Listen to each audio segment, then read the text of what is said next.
If you work in strategy or communication, you know the real crises are the ones leadership refuses to face.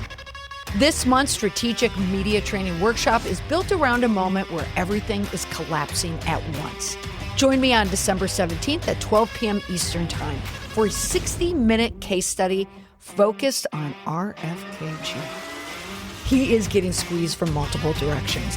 Olivia Nuzzi's memoir is now out. It's wrapped in leaks and denials. At the same time, Tatiana Schlossberg's New Yorker essay lands like a moral thunderbolt. That combination creates a crisis no talking point can fix. Even sending out his wife Cheryl will not patch this one. If you want the strategic lesson inside the case study, we will walk through the headlines, the data, the sentiment, and the press. We'll break down what a competent response would actually sound like. If you've ever been handed a mess and told to just fix it, this is your session. The members-only training in my Substack. It's also open to all annual members of my Mollify.ai communication agent. For more information, head to my Substack or use the link in the show notes. Hope to see you there. Hey there, welcome back to the PR Breakdown. I'm your host, Molly McPherson. Welcome back to all my listeners, or welcome in. Either way, you've picked a good one. This week's episode is a taste of the live sessions I do every Friday, or at least I'm trying to, on Substack. Soon, thanks to Substack technology, I will be able to live stream simultaneously on TikTok, YouTube, Instagram, and Facebook. So everyone's going to be joining the party soon. If you haven't checked in on my Substack live chats, every week we dig into the hot stories that are bubbling up in culture and crisis land. I bring the stories I'm wrestling with, I'm watching, I'm trying to figure out, and then the community in the chat brings their knowledge, their questions, and yes, thankfully, their sharp humor. For this episode, I pulled together the PR hits and misses that we were all talking about last Friday. Think of it as a sampler plate of reputation chaos unfolding in real time, or at least a couple days ago. And you know how it goes. Give people the floor or the chat, and suddenly everyone has votes, opinions, links, clips. And I encourage it. So take a listen to the episode and come back next week when I break down the best and worst PR crises of the year 2025. I've been asking people on social media and in these live chats to share their choices because coming up with my list is half the fun. The other half is definitely getting your list. You're going to hear some of the choices that came in the chat last week, and I would love to hear yours as well. Take a listen, and hopefully next time you can join us live. Hello, everyone. I did a pivot here. Typically on Fridays, I do my top, when we talk about our top PR stories for the week that I'm watching reputation-wise. But it is the end of the year. I thought, why not give you some of the PR hits and misses for the week? I want to get your thoughts on it as well. And then give me your choices. Let's do the quick hits of the week. Does anyone have any thoughts, hits and misses for the week? I'm doing so many. I have best and worst hits. We got to settle on what we're going to do. I'm just going to give you a couple of them. And then we're going to end here with our list. Because when people start thinking about 2025, and as Manny pointed out, yesterday was the impromptu, and it was Vaultish. I like I said that. It was Vaultish list. And the names were fabulous. They were really, really good, the brands and the names. But I had someone come into my DMs and start giving me scuttle, which is one of the great things that I love is when people give me scuttle about certain things. Someone also mentioned to me that Ad Age named Astronomer, the Ryan Reynolds produced ad with Gwyneth Paltrow for Astronomer. And I know so many people think this. I am not one of them. It was listed as one of their best ads of 2025. I'm not quite sure of the metric that they are using, but my metric of reputation makes it a massive, massive fail. When you send millions, probably 6 figures minimum, maybe up to $1 million. I think I read $1 million. to Ryan Reynolds to fix a reputation problem when he's in the middle of a reputation problem. So go ahead for your list. We can put down Ryan. We can put down Blake. So many people already did that. So quickly for this week, let's just do our PR hits and misses for this week. I have a couple. Right before I hopped on, I was texting back and forth with a client. When people are pissed off online and what they complain about, and then when they start to complain, they start to poke and dig. And then that's how these crises happen, because they usually start with something. That's going to be my lead off for my list for the week. The watch list that I sent is the first story. So every Monday, if you're in the membership, you'll get this list, because I also want to know what you're watching too. 100% Pete Hegseth. The screws are tightening so hard on this guy. But what I noticed was the press on Sunday with Donald Trump. When he was explaining Pete Hegseth and doing the second shot, he was agreeing, doubling down in support of Pete Hegseth. But to me, how he said it, almost when he came out and doubled down, he set a tripwire. Pete Hegseth is on his way out. He's setting up Pete Hegseth to fail. And then Pete Hegseth is setting up Admiral Frank, but actually I think he goes by Mitch, Bradley, to fail. So it is a cluster cluck, if you know what I mean. So I actually think Pete Hegseth, even though that Pete Hegseth is the Secretary of Defense, I won't call him anything else. In my work, in my client work, it's the same thing. And like I said, when I was going back and forth with this manager, there are just tells that are out there. And the tells on Trump, and watching him, I was watching the cabinet meeting live this week because Greg, he was doing they needed him to fill in on the new news. And then I kept it running, and his station happened to run the cabinet live, and I'm watching Trump fall asleep. It's not only all the other sundowning in the middle of the day, the things that are happening, but I don't think he cares. He just doesn't care about any of these people. All right. So Hegseth, definitely one of them. Another one, I threw this in today. Is it just me? Let me know. Did anyone get their Spotify Wrapped? All right. So, and let me know this week if you guys have anything else this week. Also, Signalgate is crushing. That's what I want to say. The screws are tightening on Pete Hegseth. Remember the whole Signalgate? I did a podcast about that a while back. Pete Hegseth using Signal app. Oxford University names rage bait as word of the year. I think, what did someone just tell me this? I think it was on TikTok. They were comparing, I know what it was. Well, thank you, Gregory. So we all know American Eagle. Now, I'm going to tell you this right now. You guys let me know. Is American Eagle, reputation-wise, a win or a loss? We kind of talked about it yesterday. But American Eagle, what do you think? And it ties hand in hand with Sydney Sweeney, right? But Oxford University, Oxford University names rage bait as word of the year, and Greg says it's 2 words. And he's right. It is 2 words. Nothing gets by Greg. But there's rage bait choices. American Eagle, to me, is a rage bait ad campaign. The other ad campaign from this week, Spotify thinks you're 80 because you stream jazz and classical. Okay. My 23-year-old was 73. My 21-year-old was 74. Or no, 77. I was 70. Yeah, that's why the whole thing is great. The stock market says American Eagles will win, Herb. Yeah, I'm going to put them in the win column. I think they'll probably be in our win column. I think they're going to be in our win column. But the other brand, did anybody see, and this is what someone was texting me on the back end, they're a journalist, the Pantone color of the year? I posted it on Substack today and also on Threads. Anybody see the Pantone color of the year?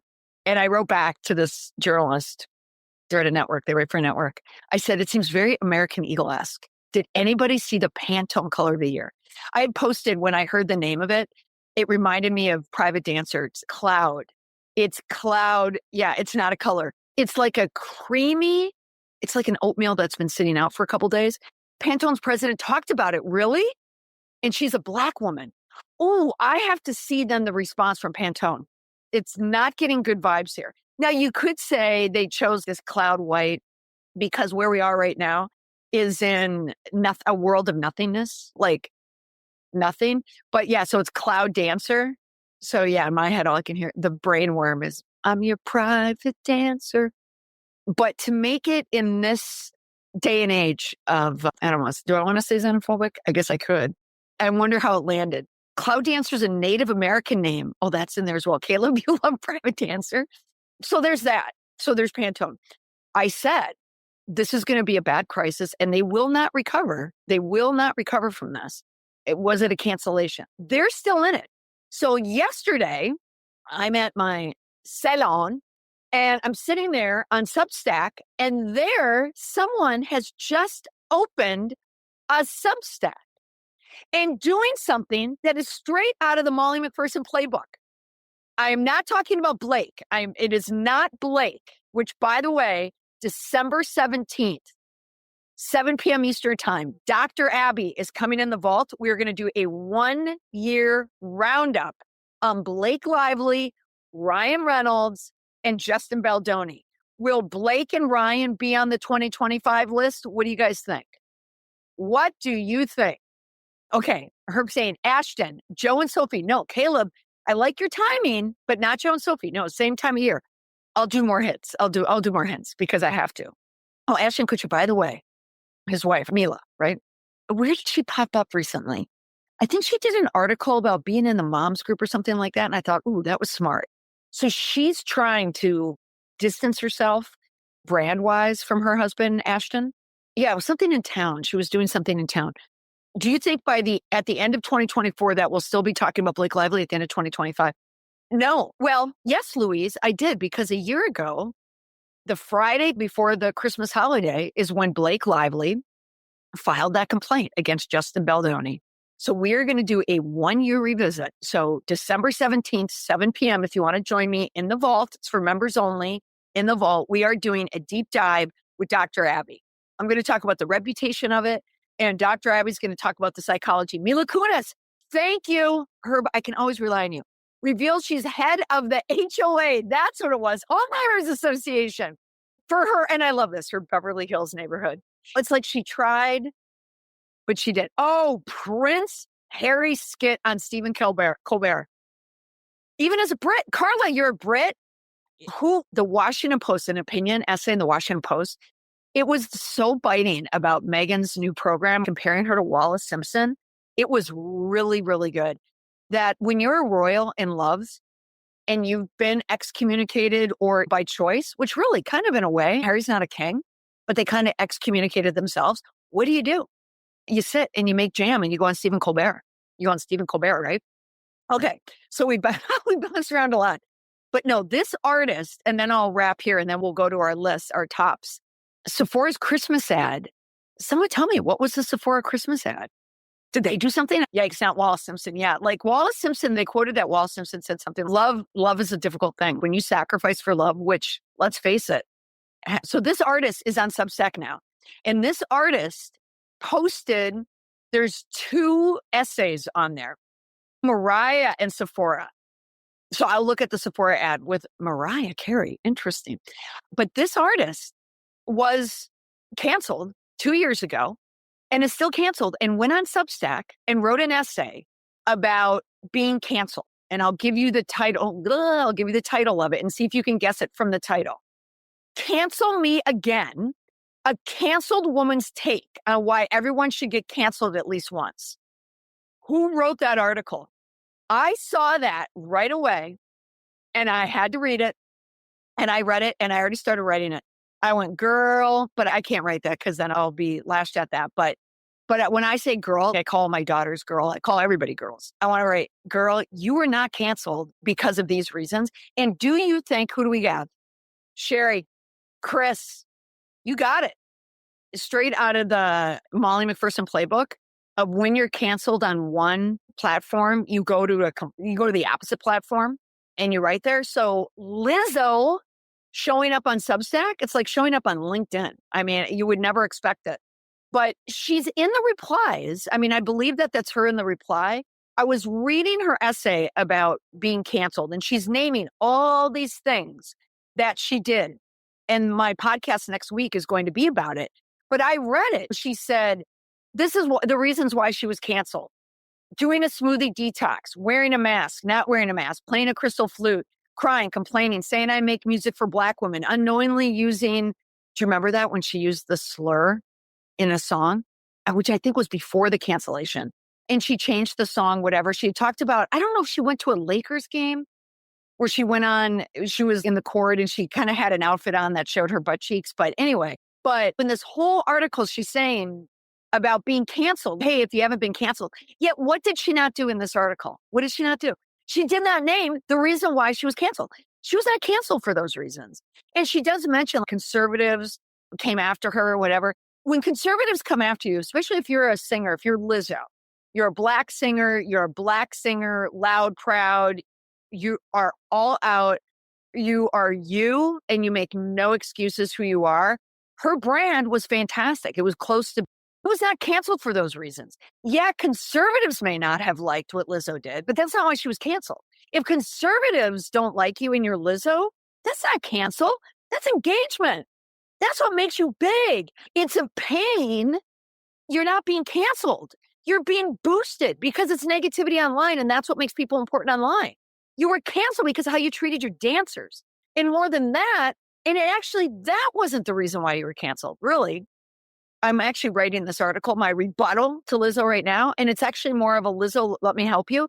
She was canceled because she hired Marty Singer, who is a lawyer, Bill Cosby, Charlie Sheen. Come on. And the response was to go after the dancers. That's why Lizzo was canceled. She wraps up my PR miss for the week. That is my biggest PR miss for the week. And she does not deserve to come back. Now, I will say, I don't blame Lizzo because this is her representation. She needs new representation badly. And reading her article, maybe it's just me if you guys want to read it. I feel parts of it were her and then other parts weren't her. And if I had to guess, her team is made up. She has the lawyer, Marty Singer. Who else Marty Singer in our group? Remember we talked about Marty Singer? Jeremy Renner hired Marty Singer. That's how I look at it as a reputation manager. How do you know someone's guilty in Hollywood or in the whole entertainment world is when they hire Marty Singer. Because he's the lawyer who gets off people who are guilty. And Lizzo, but they think, oh, he's a bulldog. But he does not understand online sentiment and how it works. He does not understand. There is zero accountability to it. So that's our podcast next week. What do you guys think about the whole Lizzo thing? Is it just me? Am I screaming in the woods? Okay, so that's my week. That's my week for, I joined late. I'm in Lizzo's private channel. You are?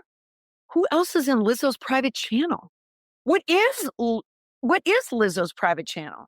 Lizzo's Substack rebrand is so wild, isn't it? It is so contrarian to her brand. It is so contrarian to her brand. I completely agree. I think, this is what I was saying. Her team does not have a true reputation manager on there, someone who understands reputation management. She has publicists. And here's the thing. This is nothing against publicists, but too many people in the entertainment industry or in the space, and even if it's not entertainment, I deal with a lot of content creators and influencers. One person actually, I'll say this on TikTok, I posted, juicy tea. What kind of juicy tea is she dropping in that private channel? Exactly. But speaking of juicy tea, and I'm just going to give you the heads up right now, I cannot tell you the juicy tea, but someone in my comments asked me, how come you didn't comment on this? And I let it go. And the reason why I didn't is because I was hired to help someone because of that said crisis that was unsaid to me, but it was huge. And this person, but it's the same thing. They get publicists who come in and they hire publicists who act like crisis managers. Publicists are there to get press for people, to get engagement. Crisis managers and reputation managers like me, we're out there looking for risk and we tell you what not to do. We want to pull you back in, and publicists want to put you back out there. When a crisis happens, what these publicists do is they go out, they put the stuff out there to try and claim it, and you can't. That's when you lose it. I think it was just a ploy to change your image. Yeah, it was. Lizzo is trying. Sometimes when you feel that someone watches you and takes advice from you, seriously, I think someone on Lizzo's team looked at my stuff because I've done a lot of Lizzo content. I think I did 6 posts 2 years ago, but I did a documentary with ABC News. I did the Nightline, NPR, and I've said the same thing over and over in my playbook. And actually this big kind of crisis that happened in the news that I really can't comment on, the person at the center of it told me. They said, I follow you, and this was a statement that I thought would follow your framework. And I was, oh my gosh, you forget. You forget the power of social media. I was, wow. And I did say on the thing, I went, nicely done, but there was a but in there because there was this outlier thing that they had to deal with. I'm really happy you mentioned that. I didn't do that research yet. I'm going to thank you for that in the podcast. Speaking of divine, Erica Kirk, I forgot to add her on our list, you guys. I think I'm going to give Erica Kirk, I'm not a fan, but people in my vault know, in my community here, we know I'm obsessed with Erica Kirk. I'm obsessed with Erica Kirk. And the reason why I'm obsessed with her is she is reputation in real time. We are watching the chameleon, Miss Demure. Yes, I posted that, I think yesterday or 2 days ago, when she showed up at the New York Times Book Summit, when she showed up on stage in a capelet and the Louis Vuittons, and sitting there with the cape and the sweater dress, and all the bling is gone. Erica Kirk is one of our people. So what's your list, you guys? So coming out next week, Olivia Nuzzi. So with the JFK or the RFK, she's going to get for the week. She's going to get thumbs down for the week. Thoughts on the Pantone color of the year? We talked about that. That is apparently growing to be a PR miss, like a big time miss. But I learned in the chat that, Dr. Oz, funny, a client that I had this week, someone really, really big in a space, I'll just say, I was going through all their stuff. And I said, let's clean up our media section, okay?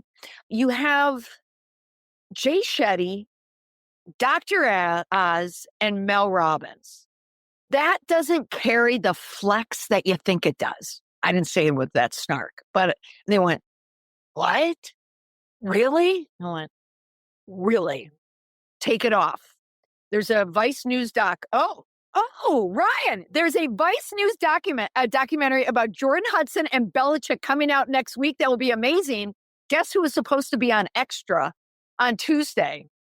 Me, because I'm in the documentary.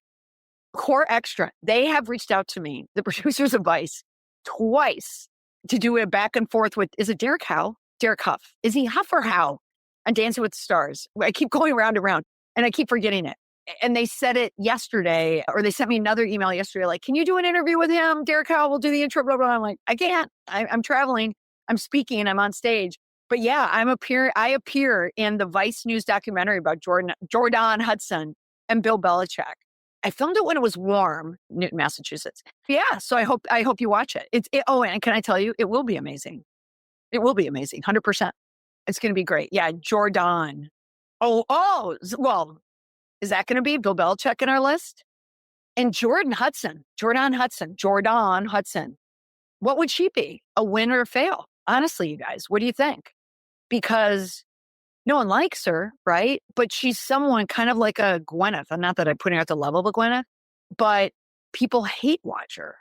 And so she's getting so much publicity, even like she was supposed to be on Dancing with the Stars. And she can't. And actually, that was breaking as I was doing the interview with Vice News. And I told the producer, they didn't even know that. I told them that about Jordan Hudson being asked, and she got pulled 4 hours before filming or something. It was crazy. They got pulled because she wouldn't cooperate. She was being difficult, saying a win. I think I might give her a win. Jordan Hudson is American Eagle. Anyway, you're right. They're going to get the win. We may not like it, but they're going to get the win. Bill is totally on the list with the upcoming Hall of Fame vote coming up. I see that, Kraft and Belichick. And I'm going to be honest, between all of us, part of the reason why I was happy I could legitimately say I don't want to do the interviews for the Vice thing, because even participating in it, I kind of felt a little, because when you're in Patriots Nation, you just kind of support the cause. And I don't want to be coming out against a coach. I think Jordan is crashing with Bill's win-loss record. Yeah, I know. I saw that there's a video of him helping her with the coach. It can't, right? Mike Vrabel, compared to Bill Belichick, Mike Vrabel is almost in a way kind of erasing all this stuff. On another side note, does the U.S. care for Stephen Bartlett? Ooh, Carla. That's so interesting. Remember when I said than Mel Robbins, Dr. Oz, Jay Shetty. I kind of feel, even though I personally don't put him in there, but I think in the world, I think maybe it's just me. You guys let me know if you think this. That in the reasonable world, that's a word that I use a lot in my work. I always tell people when they're getting attacked by trolls, just remember, just look for the reasonable people, But reasonable people now are very anti-grift, which is why the Jay Shettys, the Rachel Hollis, the Mel Robbins of the world make me insane because it's grift. The fact that a Mel Robbins people go to her for therapy makes me insane, really. But some people put Stephen Bartlett in there because he platforms these people, right? But you tell me, Carla. I mean, that's kind of your neck of the woods, your neck of the island. Mel Robbins is not a therapist. Bartlett is a huge grifter and spreader of misinformation. See?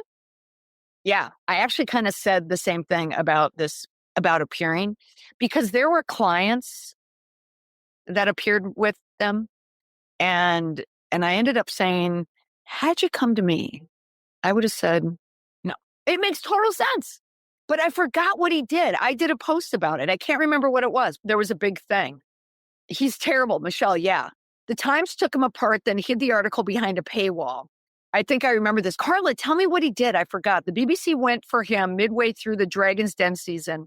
He's also on the red pill list, as he's done interviews claiming when you're at the top of everyone wants to take you down and the BBC don't protect you, which is not true given the volume of scandals it covers up. Yes. Trump canceled Kennedy Center productions for the FIFA drawing to be held there. Okay. Of course. Oh my gosh. He kissed a player without consent. Thank you, Selma. That's it. That's what it was. Thank you for telling me. That's exactly what it was. Yep. So it really tracks, right? It tracks. Okay, you guys. So give me your list though for our year list, our roundup. So I have a lot of people in the chat in our thread, my community thread in the vault. Give me their choices. I think I already know my number one positive. I think I already know it. I think it's got to be solid. Tell me who. Sydney Sweeney, Duffy, Karen Reed. Where does Karen Reed fall, you guys? Oh, Travis and Taylor. Yeah, we talked about that yesterday. Yeah, I mean, geez. Do you get any better than that? Cracker Barrel? Yep. He's apparently overinflated the numbers, but it was bad comms on his part. The millions were for the agency group, not social, the chain of loans. The Times weren't digging into the accounts. Oh, and he's also creating his own media agency now. Oh, that's what they all do. That's what they all do. I know, right? Meghan Markle. Meghan Markle. Has anyone even mentioned Meghan Markle in our 2025 list? Let's mention it. What is Meghan? Is Meghan positive or negative? If we're looking at it analytically, okay, I actually have to come up with my parameters too. Press mention, public sentiment, social engagement. Those are the three things. And then maybe the outlier is, are they garbage or not? But where does Meghan Markle fall? Seriously. She gets press crazy, though I refuse to ever do any more press around Meghan Markle. I'll do it on my own, but I'm not going to ever do press because the press always for clicks, they always make it negative. Always. And I'm sick of that. She's pivoting. Oh yeah, Carla, you're UK. I would love your opinion, but not there yet. I think Markle is positive considering how low she started. What are we basing high and low? I honestly think her Suits Tig years, that was the right direction. Did you guys follow her then? I followed Tig really early, and I feel she was different than so many other actresses out there. She got the royal, let's say the pedigree of it all, but I think she missed out on millions of endorsement deals and other things. I think she was cusping to be much bigger, not because of her acting, which I think is mid at best, but she was a terrific influencer. And going the Harry route, the UK are bored to death of the hate articles. I'm sad about her lack of effort and her philanthropy. Yeah, but they need to make money. They need money. Someone else just reached out to me too. I have to talk with them, someone who worked with her. I'm like, oh yeah, we can chat. We can definitely chat. Just seems to be going in circles. It was a huge sacrifice for her and she missed out on a lot, Carla. Yeah, don't you think? I think she put up with a lot of crap. Meghan Markle put up with a lot of crap. no doubt racism. Even now, all this stuff, Reddit serves me so much royal stuff. You have the loyalists, and then there's just so many different groups, and they'll never think differently ever. And it creates all this engagement, but the relevancy of the royal family, it's waning. And then you look at Prince William now. Do we put William in there at all? Was Catherine's cancer? That wasn't 25, was it? Someone help me. That wasn't March 20. No, that was 24. Publicists here. TPUSA PR blunders are historic, despite media suppression. Candace destroying them. Oh, interesting. Someone else mentioned Turning Point. PR-wise, press mentions, lots. We'll come back to the royal family. Lots of press mentions. But when you have the Candace of the worlds, not that we're giving Candace the platform there, but I don't know, right? How many more millions did they make? I don't know. That's a tough one. That's a tough call. There's a lot of former Turning Point, former workers making statements on TikTok. Really? Oh, I got to start looking at this. I will say, look, when you watch the video, and again, we all know my obsession with Erica Kirk. When she brought the Medal of Freedom back with the staff and all the staff looking at it going, oh, wow. Doesn't look like one staff member at Turning Point, Erica. Is that just me? Manny, you were going to introduce me to the former employees or current employees of Turning Point TikTok algorithm. I'm thanking you now. They're young kids in their 20s. How can you not be obsessed with it? I know. I just am. Because Erica Kirk, and someone was just calling me out on this, saying, okay, so you're not Christian. That whole prosperity, gospel, evangelical, conservative Christian, conservative Catholic, JD Vance of it all. And then Usha not wearing a ring, not once, twice. And then Erica Kirk appearing at that summit, which was smart, by the way, on her part, brilliant. But she is struggling so hard. Oh, here's the PR angle of Erica Kirk. What do you do when your brand was being submissive, subservient to your husband, being the mom, and now you're the CEO, just trotting around everywhere? I'm too scared to let the algorithm get taken over by it. How about Kate and Will not wearing Queen's Royal Order pin at the banquet? Not that I know what that means, but on Reddit, I know what that means because a lot of people are talking about it. My only level of knowledge is Kate's crown, tiara, was crooked. Is that just me? It looked really crooked. It looked really heavy. And Kate Middleton or Princess Catherine, looks really thin, too thin. And all the pregnancy rumors. Oh, who are the pregnancy rumors? Oh, with Erica Kirk? Are there pregnancy rumors with it? Could you imagine? She said that she wished that she was pregnant with Charlie Bing. Prince Will's PR team has had their work cut out for him. Prince William looks so sour of late. Reddit came for me for saying supportive things about Meghan. I'm also scared of that place. Oh, Reddit came for you? Oh, Carla, wow. Oh, yeah, Reddit will come. I truly think Erica Kirk is shacking up with JD Vance. I will say there is a friendship there. Let's just say there's energy there. I think there's energy there. Reddit is such a schizophrenic platform, but I would be lost without Reddit. I love Reddit, and I'm not afraid to admit it. All right, you guys, we're coming up to the top of the hour. Help me out if you have anything for 2025.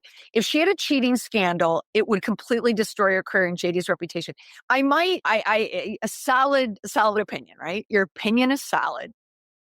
There's this ability in this movement. And in my annoyance is less about the bigger world of it all, the TPUSA, the Erica Kirks of the world, and just personally, because I know so many people personally as someone who grew up and went to Catholic schools my entire life, K through college. It's the hypocrisy because you just have those certain people who are now conservative Catholics, the hypocrisy of it all. But they all find ways to justify it, right? There's some divine reason why having all this money in the world is okay. There's divine reason why we can say all these horrible things and treat people horribly. The bar is pretty low. Yep. I'm yet to work out what sugar means, but I'm guessing it's not as sweet as it sounds. Oh, Carla, what does it mean, sugar? I disagree. Mega doesn't like JD's wife. Oh, I know. They do not like his wife. And they're rooting for Erica. I think no. The conversation they mentioned here was cheating. If cheating pregnancy, if it got that. But if JD divorced Usha and then hooked up with Erica, oh, I think they'd have a parade. I really do. Oh, sugar is what Reddit calls me. Oh, gotcha. If she had an affair with JD, it would be conservative wet. Yeah. So I don't think they'd have, let's talk about above the fold. It wouldn't be an affair. JD's marriage would already be over. Okay. Oh, and okay. And the bus coming out of the Trump administration that runs over people, after it runs over Pete Hegseth and the Admiral and JD Vance, it's going to run over Usha. That bus is going to run over. First, it will run over Usha. It will. It will. It will. Erica Kirk has the same story as Serena from The Handmaid's Tale. I know. It would be a cult love story. Oh, Kash Patel. Thank you. Kash Patel. I think the knives are out for Kash Patel too. Oh my God. I think The Atlantic had an article about Kash Patel. Oh, he is, as I said in my thing, the worst. That was in my post. I did that because my daughter Quinn and I love Ben Schwartz. We love him. But to speak up, Kash Patel should not even be in the FBI, much less leading it. Usha is being talked about by the South Asian community as a positive conservative role model. Well, she is, but also she's got a pretty strong background, but she is conservative. Look who she clerked for. Yeah, Kash should be nervous right now. Kash is a liability. Chris, Kash is walking around. Don't be suspicious. Don't be suspicious. That's very funny. Who isn't a liability in the White House? I know, Michelle, it's such a peculiar question, but if you think about it, there's so many reasonable people out there that would say every walking person in the White House is a liability, frankly. But in MAGA world, their power is weighted differently. Even if you're not a strategic comms person, you might find it interesting or be able to use it on your work. So that's going to be at noon. And then at 7 p.m. Eastern time, noon Eastern time, and then 7 p.m. Eastern time, we're going to do a live deep dive with Dr. Abby, Blake Lively, Ryan Reynolds, the Justin Baldoni. And really, it's less about Justin because we're doing the 1 year roundup. All right. First openly gay man. Who are we talking about? Who are we talking about? Jonathan? Her? Who are we talking about? All right, you guys. This was great. Oh, wait. Yes. First gay man named Sexiest Man of the Year. Is that true? Is that true? Interesting. Okay, you guys, this was fun. You guys, this was fun. This was great. All right, everyone. Thank you so much for joining. Maybe we got to put Jonathan Bailey on the pop list for that. Any other UK people here? Louise, are you serious? CIPR uses my lives for credit? Olivia Nuzzi on the Bulwark podcast. Oh my God. Yeah, we're going to get into it. Olivia Nuzzi's this book, this rollout for Olivia did not go as planned. All right, everyone. Thank you so much for joining. We try to be here every Friday when we can. We'll be here next Friday at noon. We'll set up the stream and then hopefully I can just stream to all places at once. All right, everyone. Thanks for joining me and have a great weekend, everyone. All right. That was our rundown for the week. A little community chaos, a little Molly chaos, a little cultural analysis, and plenty of reputational face plants. If you like this sneak peek of the live session, remember, come join me every Friday. Right now it's on Substack, but soon the live streams will hit TikTok, YouTube, Instagram, and Facebook. The room always gets lively, and the more, the merrier. Next week, we level up with the official list of the year's best and worst PR crises. Some choices you'll agree with, some you might not, and some may force you to rethink, what a real PR crisis looks like. Until then, pay attention to what people actually react to, not what the talking points tell you, because that's where the truth lives. That's all for this week on the podcast. Thanks for listening. Bye for now. All right. That was our rundown for the week. A little community chaos, a little Molly chaos, a little cultural analysis, and plenty of reputational face plants. If you like this sneak peek of the live session, remember, come join me every Friday. Right now it's on Substack, but soon the live streams will hit TikTok, YouTube, Instagram, and Facebook. The room always gets lively, and the more, the merrier. Next week, we level up with the official list of the year's best and worst PR crises. Some choices you'll likely agree with, some you may not. Some choices you'll likely agree with, some you may wonder, I don't know if that classifies as a crisis. Maybe that's just Molly's crisis. Maybe that's just Molly's version. Some choices you'll agree with, some you might not, and some may force you to rethink, what a real PR crisis looks like. Until then, pay attention to what people actually react to, not what the talking points tell you, because that's where the truth lives. That's all for this week on the podcast. Thanks for listening. Bye for now.